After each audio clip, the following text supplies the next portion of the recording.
Welcome to the Age of Awakening. Please identify yourself. Enter.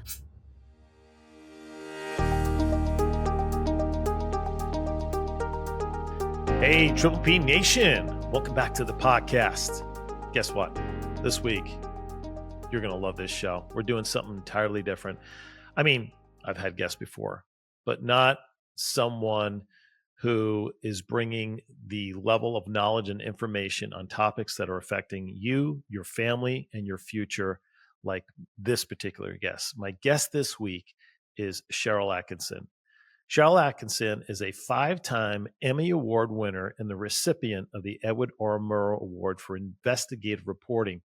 And she's the author of 4 bestsellers. And her most recent is Follow the Science: How Big Pharma Misleads, Obscures, and Prevails. Now, you guys know I've done a lot of episodes through the years during COVID in particular about all the silliness and nonsense that was going on. I was sharing with you research that was available that you were not getting, that was counter to the narrative that we were being told, that was doing harm to you and your family. And you might be thinking, Jay, why are you going back to this stuff? Because, guys, we absolutely need to be reminded and to learn, A, what happened, what was true, what wasn't true, and more importantly, how we can prevent it from happening in the future, and watch for the signs in the event they try to pull the same crap in the future. Because my gut tells me they will at some point. Now, Sharyl is also the managing editor and the host of the award-winning Sunday morning national news program called Sinclair's Full Measure, which you got to check out. It's awesome. And it focuses on investigative and accountability reporting.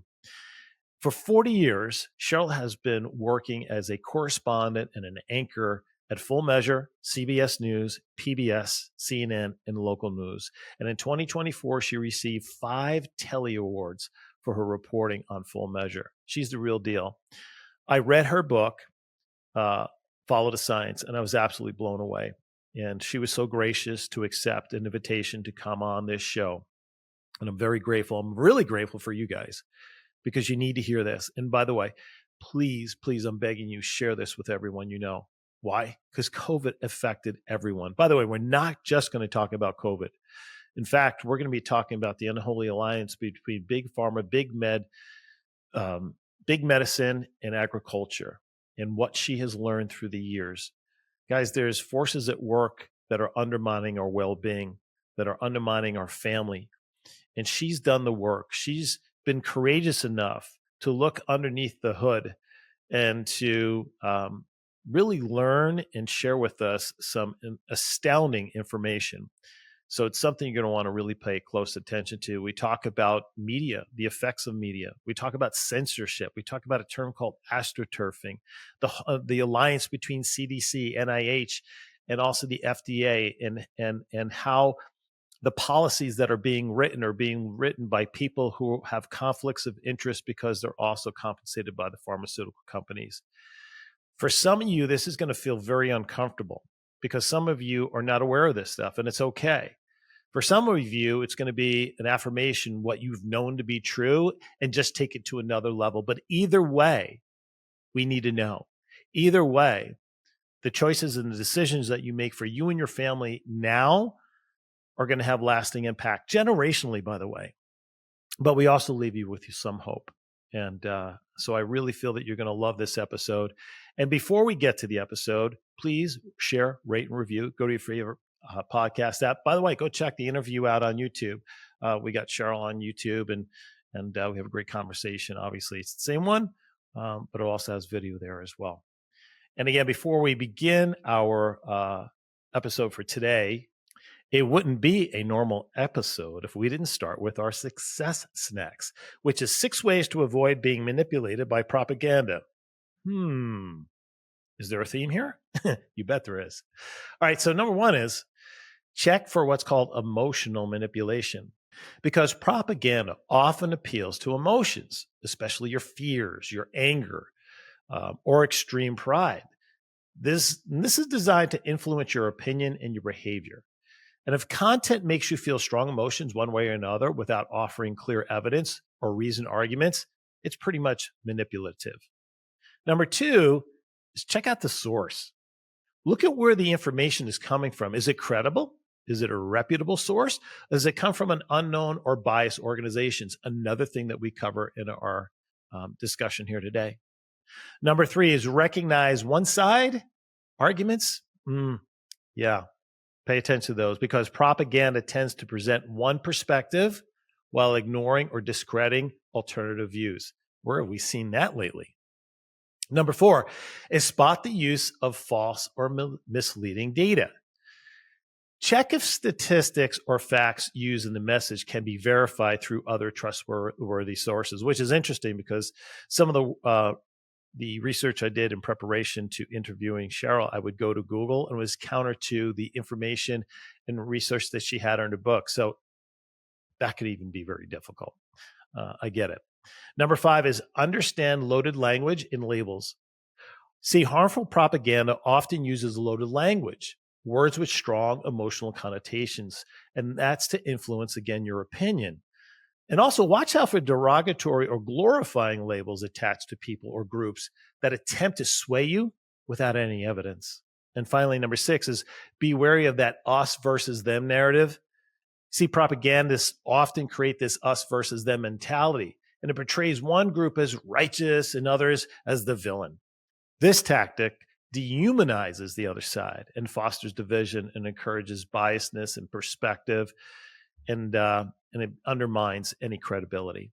So those are the 6 ways to avoid being manipulated through propaganda. All right, Triple P Nation, get ready. Here's my interview with Sharyl. Hey, Triple P Nation, welcome back. As I mentioned this week, my guest is Sharyl Attkisson. And I'm so excited to have Sharyl on the show because Sharyl's doing the kind of work that so few are doing that is really exposing a lot of the things that so many of us thought were conspiracy theories, kooks, all the terms that you want to use that we've discussed many times on this show. You know, I've done about 16 or 18 shows during the pandemic on all the craziness that was going on.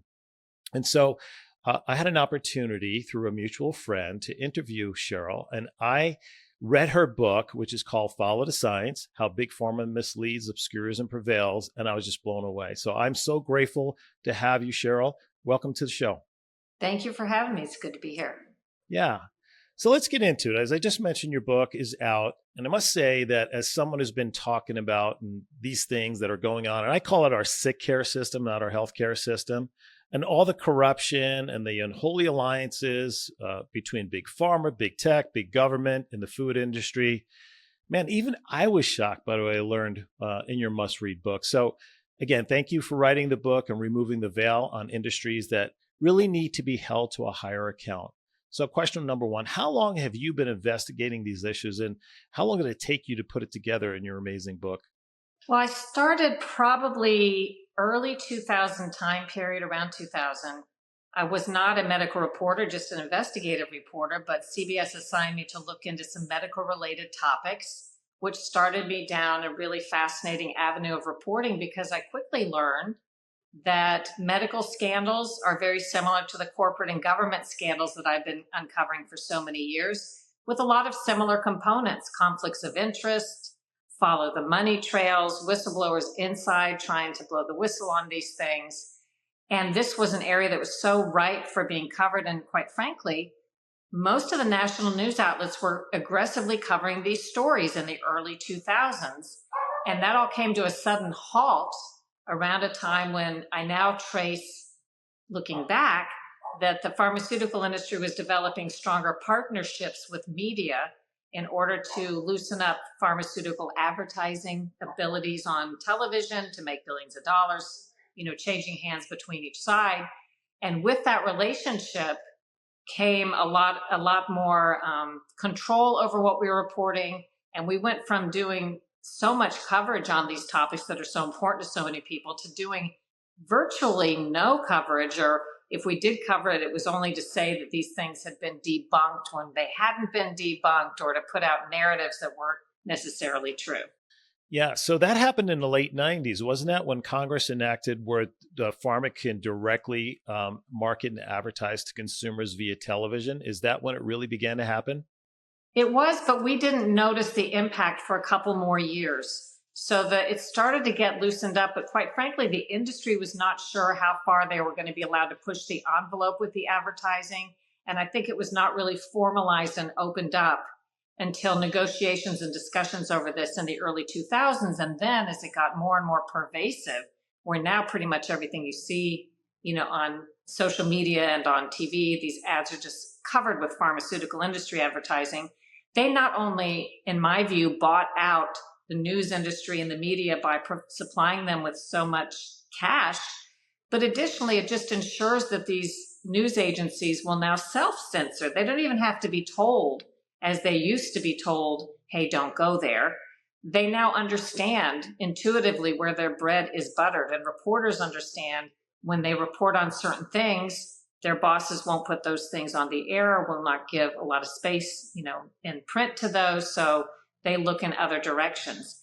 And at the same time, these powerful interests have worked in very sophisticated, well-financed campaigns globally to controversialize the subjects, the science, the reporters, and the researchers who ask the rational, logical questions and want to go down this area of investigation. And when I put it all together, well, it's really only been with the benefit of a lot of hindsight, because as I was steeped in this, seeing the news start to be censored and shaped and misshapen, I didn't really know what was at play. I suspected, but didn't know for sure. And I was able to put a lot more pieces together with the benefit of hindsight. I remember you said in your book that you were very supportive, particularly at CBS, when you were covering these stories.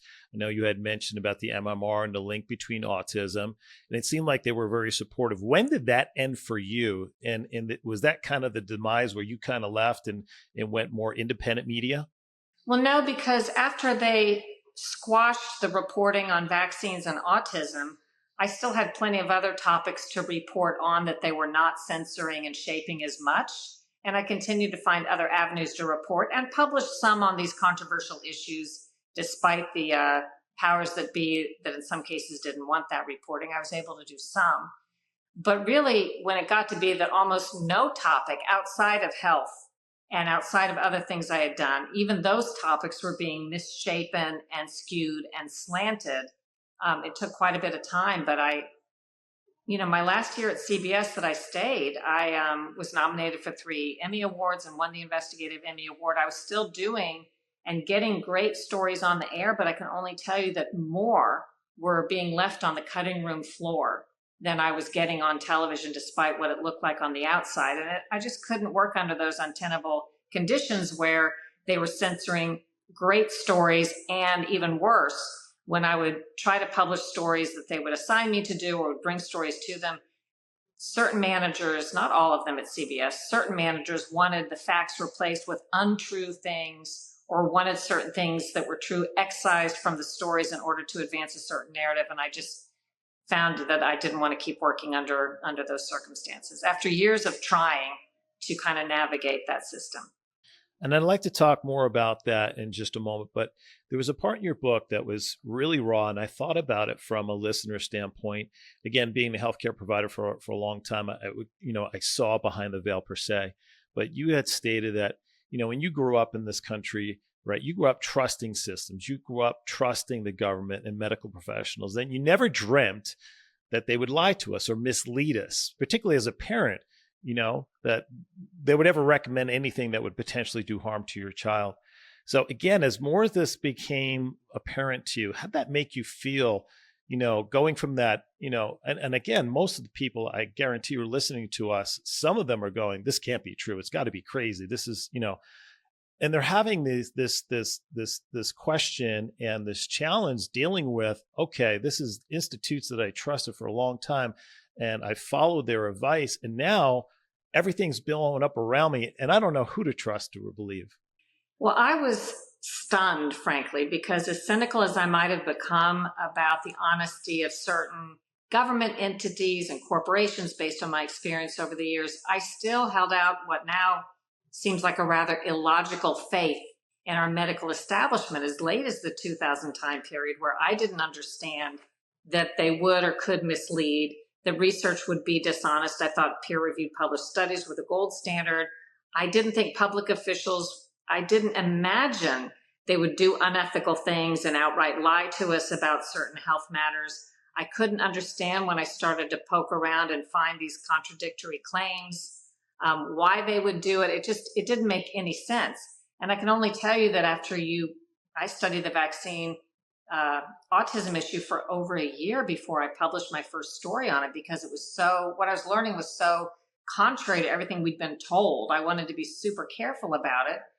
And as the evidence poured in, and as I talked to whistleblowers and scientists and read studies that people don't want you to know exist, honestly, I was just stunned that this structure exists, invisible to most of us within our medical establishment, and infiltrates not just our political figures, media, federal agencies, but also medical associations, nonprofits that sound independent but aren't, the insurance companies that make determinations about how we're supposed to be treated, the medical schools where our doctors are taught their strategies and their treatment practices, and the continuing medical education classes where they're continued to get their educations in order to maintain their licenses.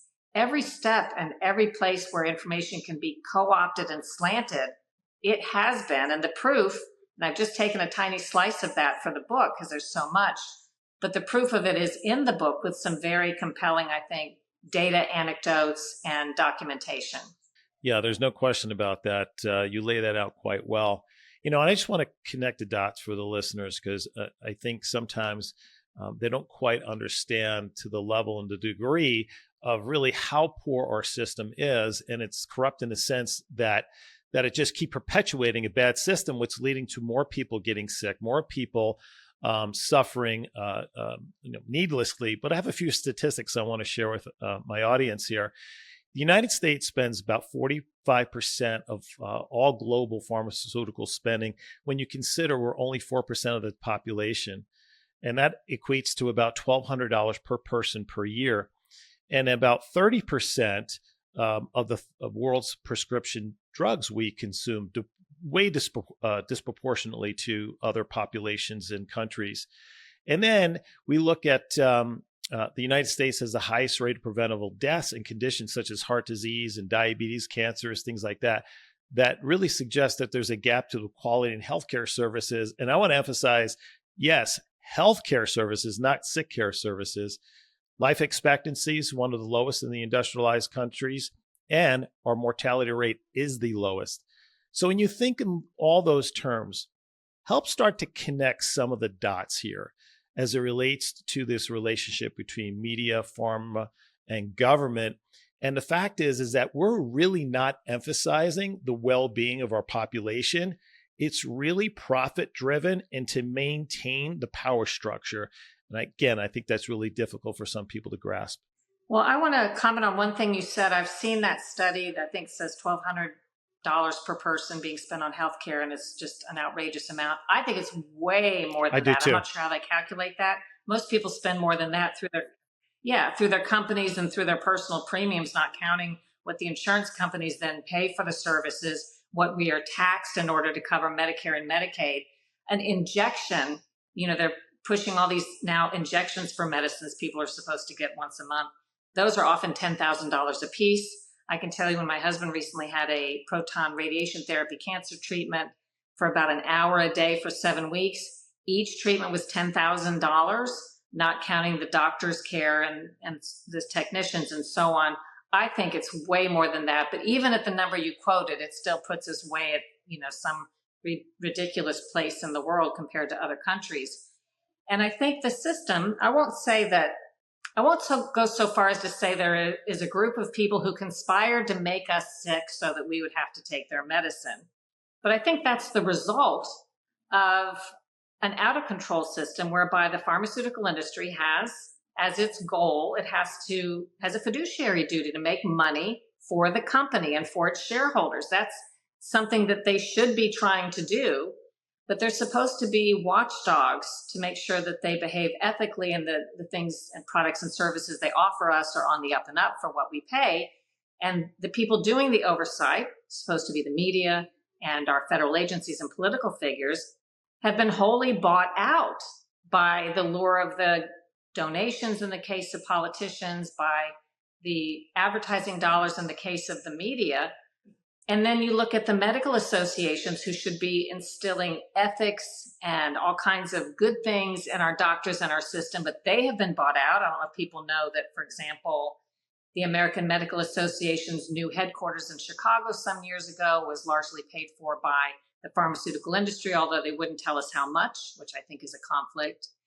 The nonprofits that help, the American Cancer Society, all these places that are supposed to help us maybe find cures or become healthier, they have been, in my view, largely bought out by the industries that would stand to lose ground if there was a cure for cancer, or if they did admit there were problems with certain products. The industries contribute to these nonprofits to, in my view, as I think I've shown in the book, put out narratives that are contrary to the facts sometimes on things like the link between antiperspirants and breast cancer, or the link between vaccines and autism.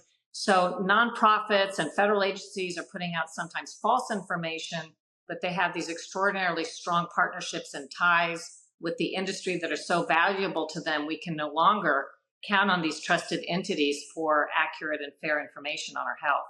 And I think this is the only thing that explains the phenomenon you touched upon, that we have never spent more money as a society on pills, insurance, doctors, hospitals, and so on. And yet we are growing sicker and sicker with chronic diseases, while some of the most important studies that should be done to solve our vexing chronic health disorders aren't even being looked at. It's almost as if our doctors and health agencies don't notice how sick we are growing as a society. So they're either ignoring it, they notice it and are ignoring it, or they don't notice it.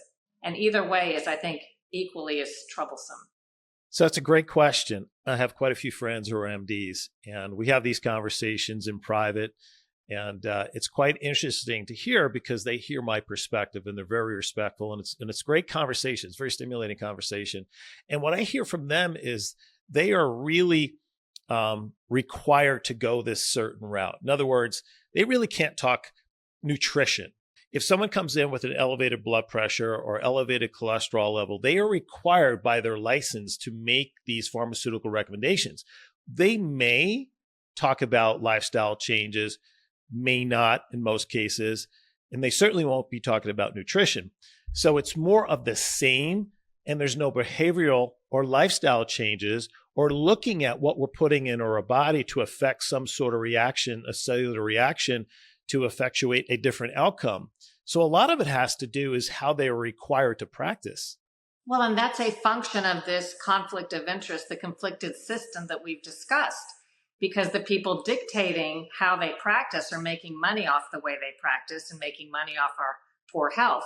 So the insurance companies and hospitals and so on that are dictating what treatments you can't do, which sometimes would be treatments that don't make them money but could actually cure us.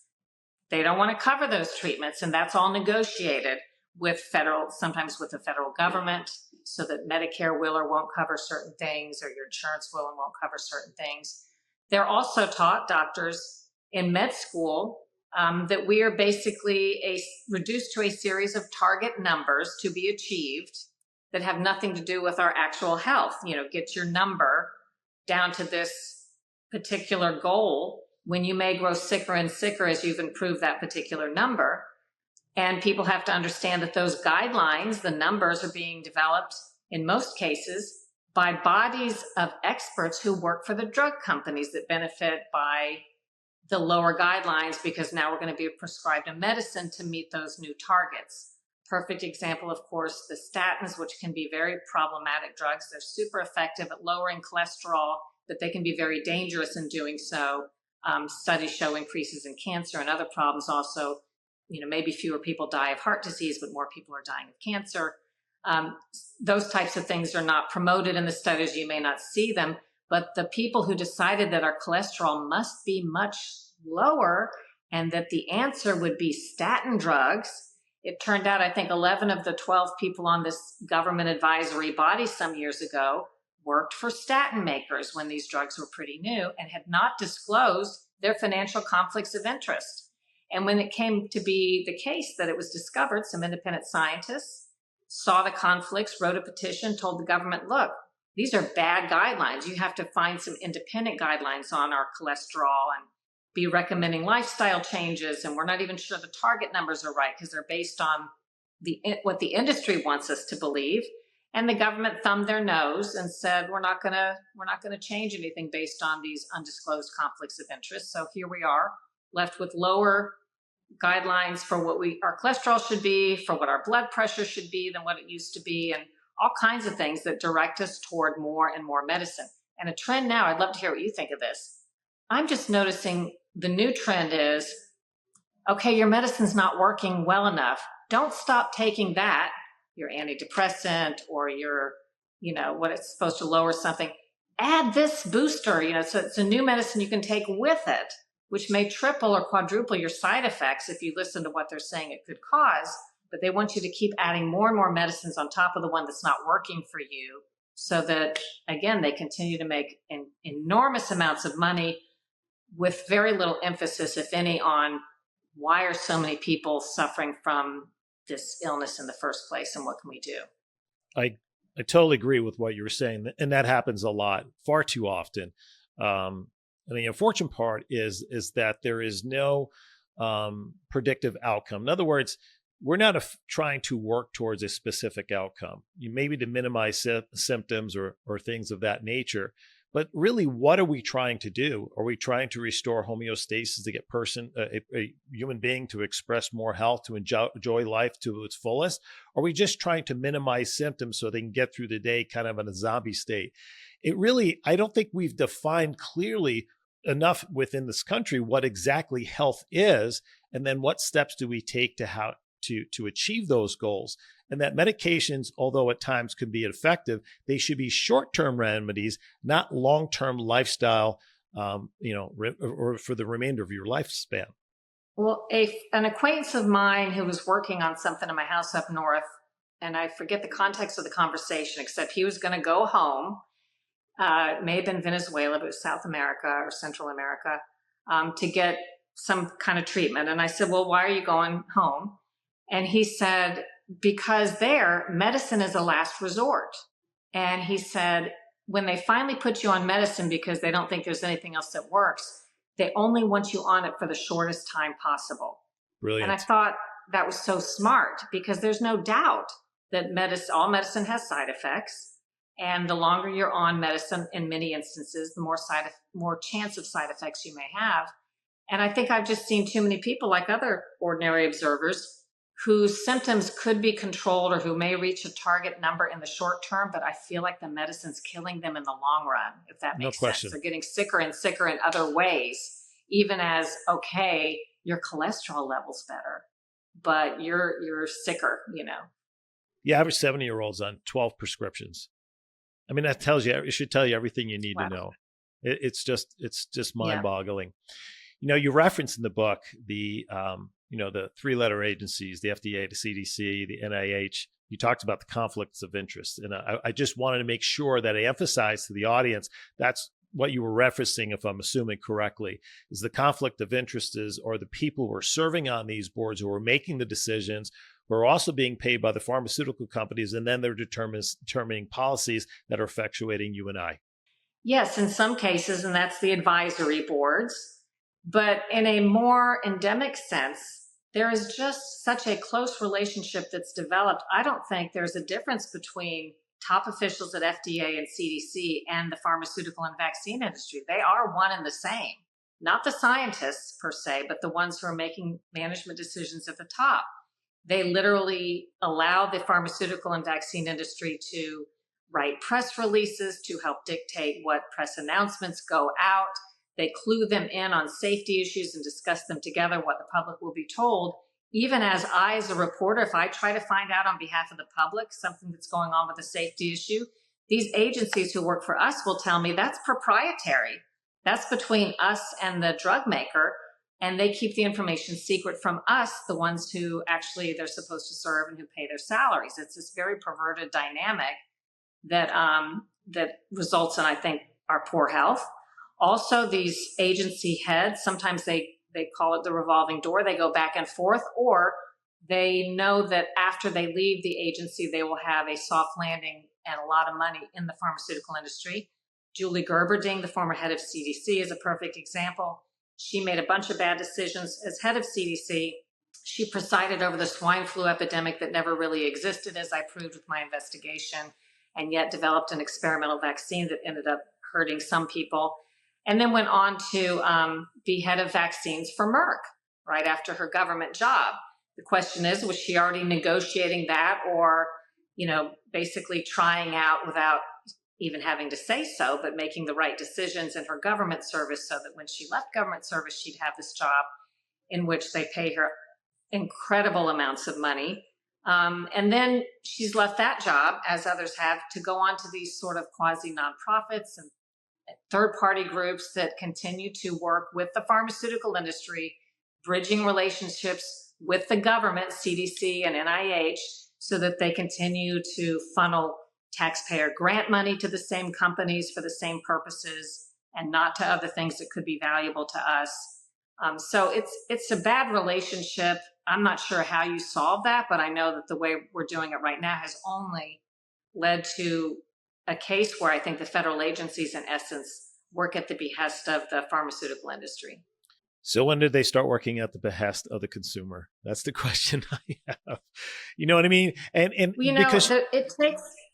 I'm sorry. What I was just going to finish was saying that you talked about, right, in profit or for a profit system, we have to have accountability and oversight. And can we have that if oversight and accountability outside of yourself and a few other people is not really occurring? Well, you may know I'm not a political person, but I can tell you that our leadership has either not understood this problem, even as ordinary folks have watched our health just decline and decline and wondered what's going on, why there's no emergency declared over this.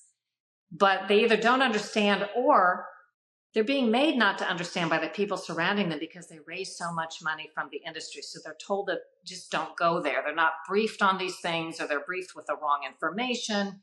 There are members of Congress who understand, but both the Democrat and Republican Party at the leadership level will not let them do anything beyond sometimes an occasional hearing where they get to shake their fist, but they, behind closed doors, promise nothing will happen after that because they're raising money from these interests they're supposed to be overseeing. So it would really take a leadership change at the top, and someone who understands the corrupt system, as I think Robert F. Kennedy Jr. does, probably like no other political figure of our time, because as a lawyer, he's litigated on these issues. He's won them. He knows the names of the government officials who are slanting information and putting out false information. Someone like that might be able to tell you how to reform the agencies. I don't know how you change a culture that has taken decades to develop, and that I think we've learned that, I call it the persistent bureaucracy. Regardless of the changes you try to make at top levels, there's a whole undercurrent of a bureaucracy that will simply wait out whoever is in charge. If they're doing something contrary to what the bureaucracy wants, they can wait for 3 years until the next person comes in and, just sort of stall and slow walk things so that nothing much changes. So, and I don't know what would happen. Let's say Donald Trump gets reelected, Robert F. Kennedy Jr. and some of these other figures who understand what's going on are given some control. There's going to be a mutiny among the, establishment, the medical establishment and the political establishment of people that do not want any of this to happen. There are going to be lawsuits and just chaos as they try to wrest power from these people that are conflicted and put it back in the hands of the public. So if that happens, it'll be really interesting to see how it shakes down. Yeah, you certainly want to get your popcorn and watch that, because it's going to be really interesting. A lot of people trying to protect turf that's worth billions, if not trillions of dollars.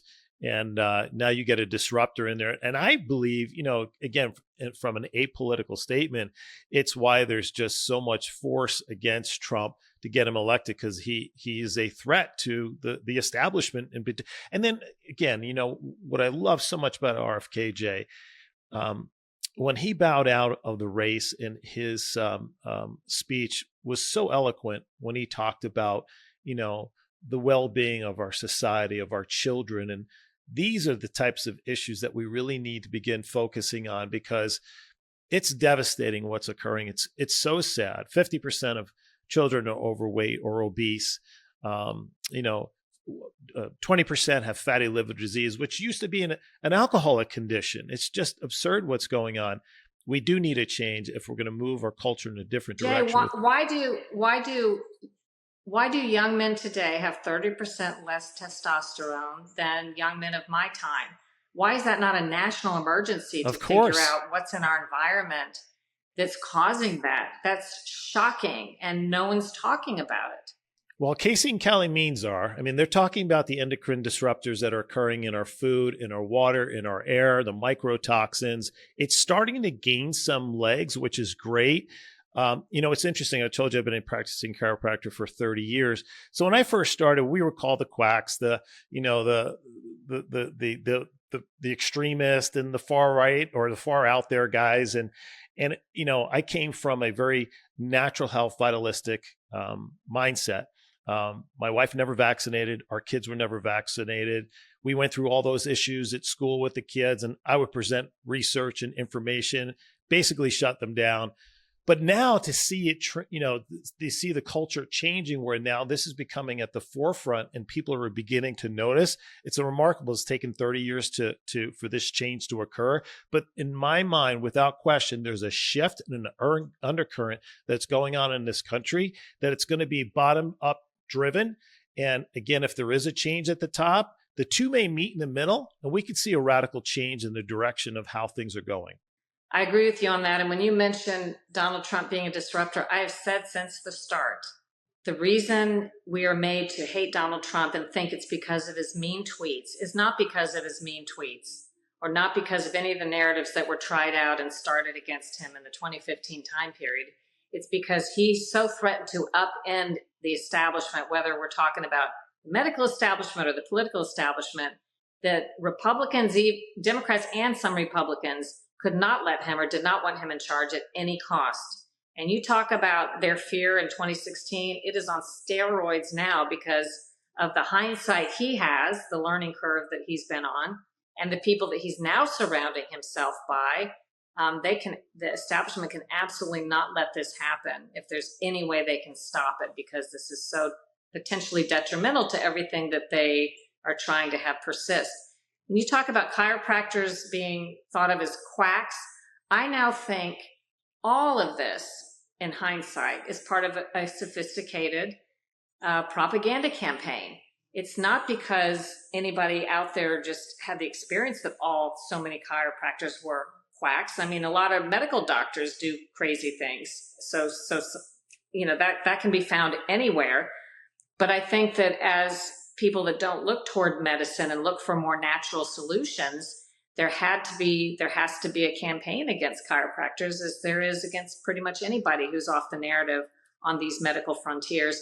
And I think, again, that's in Follow the Science. I've drawn a line from some of these efforts to controversialize people and scientists and researchers and studies, how it's done. Like, there's a very written playbook with strategies on how to take out people that are off the narrative or presenting uncomfortable facts. And I think that's exactly what's happened with a lot of entities.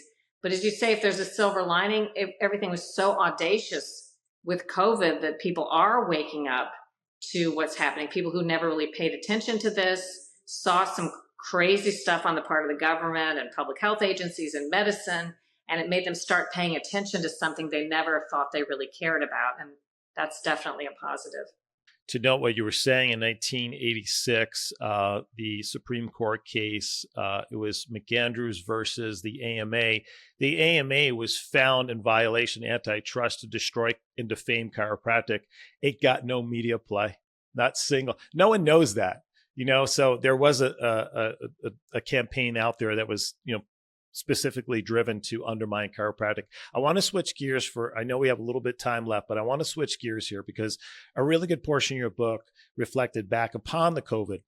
And I believe that, that this may be some of the most important work that you did in your book, because if we fail to learn from the lessons from COVID, obviously we're doomed to repeat them the next time, because there's probably going to be another bioweapon that's going to be released on the world. And let's be real, and you kind of intimated it basically was a bioweapon.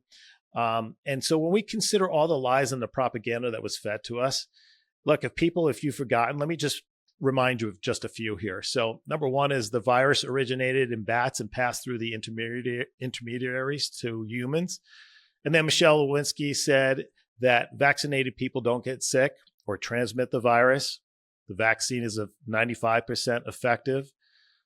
Vaccinated people were nearly 13 times more likely to die from COVID. Isolating at home prevented the spread, when in fact it did just the opposite. Wearing a mask prevents spreading or catching the virus. This narrative gave them license to impose more mandates on us.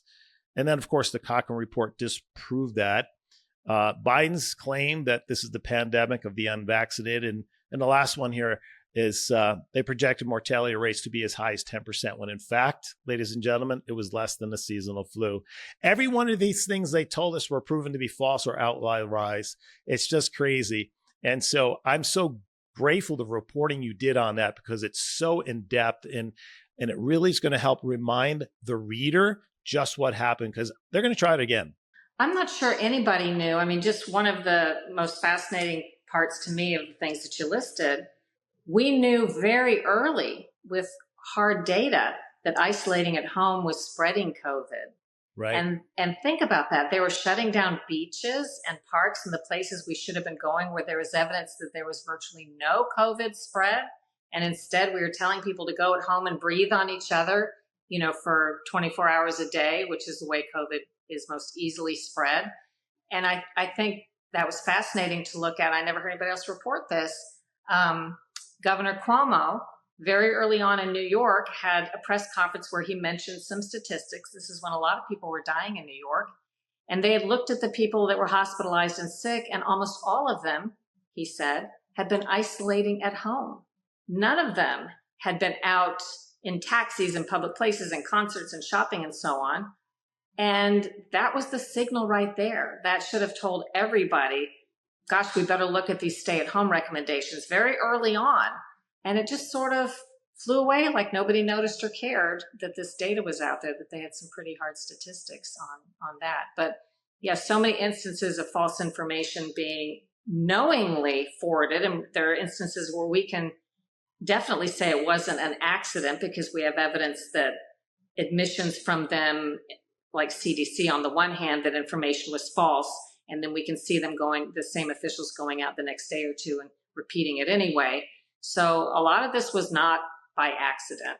And I think what upsets most, I know what upsets me the most, is the fact, the arrogance that they've yet to take any responsibility or ask for any forgiveness. There's no humility at all. And some say, well, if we come out and make this admission, we'll lose trust even further. And the reality is, it's just the opposite. We know we're humans. We make mistakes.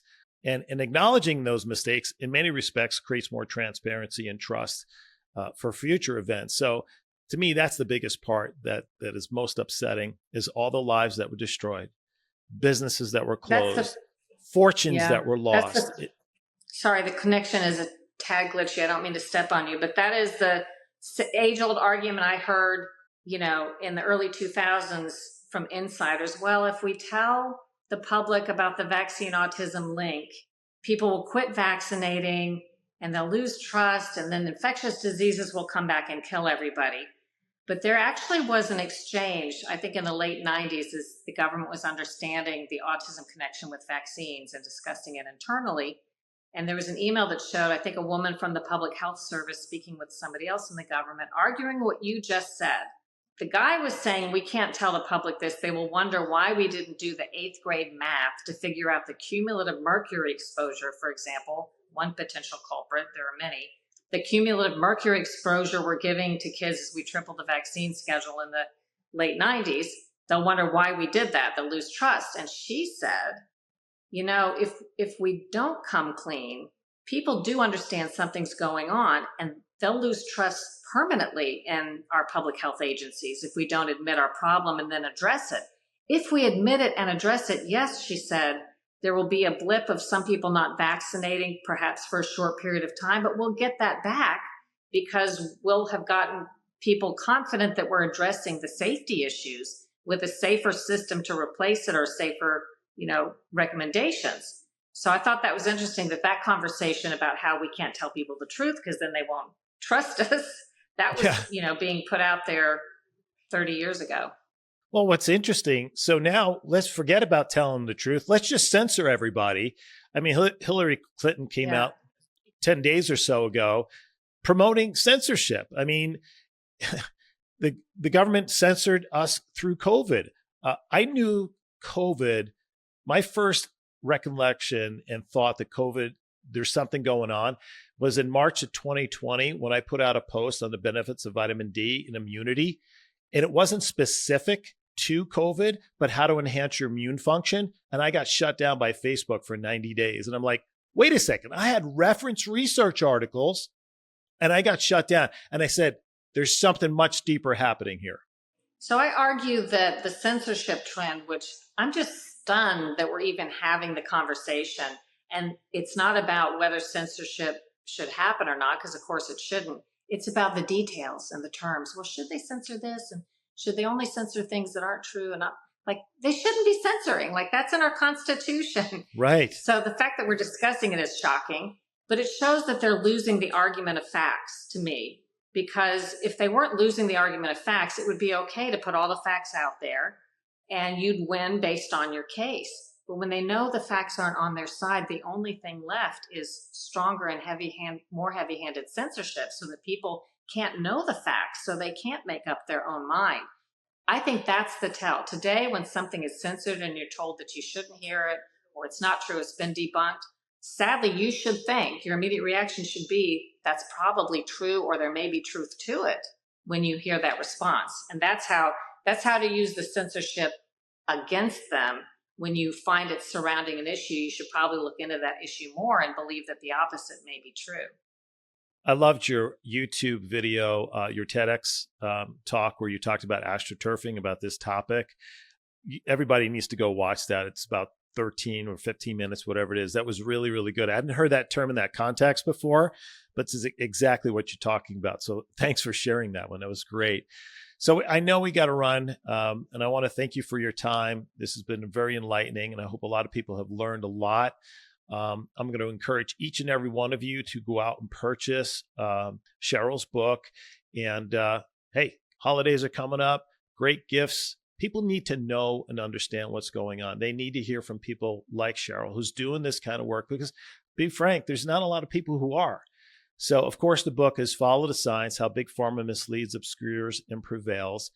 And I want to leave with one additional question. I believe it was chapter 16. You talked, I think it was New Beginnings that was titled. You talked about a couple of very important takeaways you would like to share from the book in particular. And I'll leave it in your words because I thought it was so well. You wrapped it up really wonderfully. I don't remember exactly what I said in chapter 6. Do you want to remind me? Or I can just give you some closing thoughts. Well, I remember you said, do your homework, don't trust, look for many available sources possible to really inform yourself. And that, so go ahead. If you're talking in general, yes, I think my biggest advice, because people want to know how they can get through this information morass. And I actually give lists of sources in the last chapter of the book so that you can have a starting point. But sadly, this is going to be up to you. The consumer, you should be able to count on the media to filter through some of this and give you some facts. But instead, we're so conflicted, you have to do some of this work, but it's not impossible. And I suggest you identify sources that have proven correct in the recent past on various topics, and you go back to those sources. That's what I do as a journalist. You go back to them in the future. You don't keep going back to the sources who were wrong. Again, another tell is the media is still consulting many of the same people that were wrong about everything with COVID. You're still seeing them, quoted in articles and on TV when they were wrong before. So I don't do that as a journalist. I learn from my past, and that's sort of a tell when they're doing that. But there are starting points for you in the last chapter of suggestions of developing your own sources to go back to. There are some great organizations that are being born of all of this. Some very esteemed mainstream medicine doctors who had the courage to break away during COVID because of the control, and they weren't allowed to treat their patients properly. And they're creating some incredible resources where they're going to be doing some independent studies on our chronic health disorders, where they have websites where they're putting out alternate information that you can consider when you're looking into an issue such as the FLCCC. I mean, there are so many others. And I think the paradigm is shifting, as they say. Some of them will get together, and there will be a great body of alternative scientific and medical resources for us to look at when we're seeking information to improve our health, so we don't have to just rely on the usual suspects and the narratives that are approved by the people making money off the medicine. I referenced earlier Dr. Casey and Callie Means, Dr. Jay Bhattacharya, Martin McCary, Pierre Corey, Peter McCullough. There's so many wonderful, high integrity people right now whose eyes have been opened, who can never go back. And I think they're more driven than ever before to lead this revolution. I'm so grateful for them. I'm grateful for you for the courage, for the work that you're doing. But I want to leave my listeners with hope. There is a change happening. Without question, again, in my 30 years, I've never seen anything like this before. And because of how fast things change now, buckle up, because it's going to get even more bumpy. But I think on the other side, we're going to be better off because the voices that are out there are strong, they're reliable, they're trustworthy, and they're doing the work, and they have the best interest of the Americans in mind. Jay LaGuardia, thank you. Thanks for having me on. Thank you so much, Sharyl. I appreciate you. Triple P Life, as I always say, you be you, just be the best you. And I promise you will always empower your dreams, ignite your passion, and accelerate your prosperity. Until next week, be well.